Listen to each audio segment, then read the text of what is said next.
right, I've got my Nantucket shirt on today, right? We can all write limericks. There once was a man from Nantucket. Okay, maybe not. All right, so take a look at this. Cathie Wood's ARK Innovation Fund was up more than 27% in January and more than 7% in just the first few days of February. Now, the fund was one of the biggest winners way back in 2020, but it's been declining ever since. So what's going on here? First, in case you're not an ETF junkie and maybe you're not aware of the ARK fund, or maybe you've deliberately kind of forgotten about it, can't say I would blame you.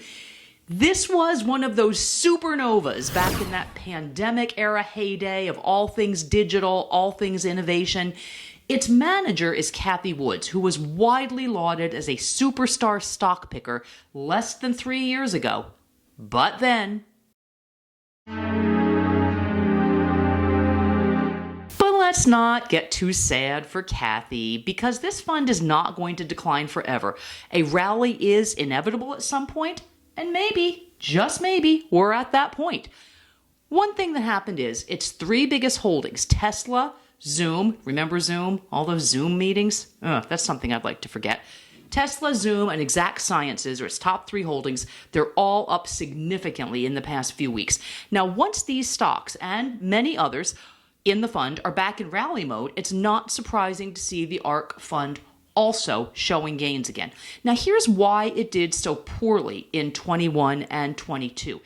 The fund's objective is long-term growth by investing at least 65% of assets in domestic and foreign stocks aligned with an investment theme of disruptive innovation. Now, here are the categories that ARK considers disruptive innovation. It's not just the typical techs.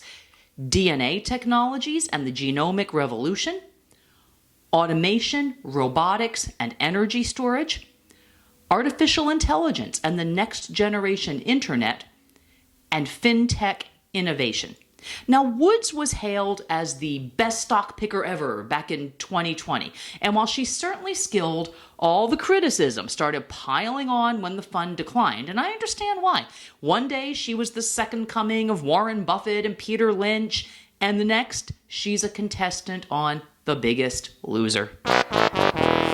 However, it's worth taking those criticisms with a grain of salt, because this fund falls squarely into the growth category, and growth was hit especially hard as the broad market corrected. The truth is, there really wasn't much that Cathie Wood or ARK as a company could have done differently and still adhered to the fund's investment objective. I mean, they couldn't suddenly just go all in on energy because that was doing well in 22, because that would not line up with the fund's objective. You can't just go changing the composition of the fund willy-nilly. It has to stick with its stated objective, or else it could just morph into, I don't know, the circus clown fund, right? If circuses are doing well some year. I don't think there are any publicly traded circus stocks. So Cathie Wood is definitely playing a game with more risk in that she's opting for newer, often unprofitable, many of them. A lot of these stocks that she holds, that's how they're categorized, and they're not really the same established names you might find in other growth funds. Like, for example, the Vanguard Growth Fund invests in familiar, profitable mega caps like Apple, Google, Microsoft. You're just not going to find more speculative, unprofitable companies with huge potential in there. So in a year like 2020, when the market favors that more risky category of stocks, there is that potential for that big upside. That's what happened to the ARK fund that year. Everybody was buying into that thesis. So it's unlikely that 2023 will result in the same sky-high returns that growth investors saw in 2020. However, if more favorable conditions like lower interest rates can boost these more risky, innovative stocks, it's not impossible that the ARK ETF could stage something of a comeback.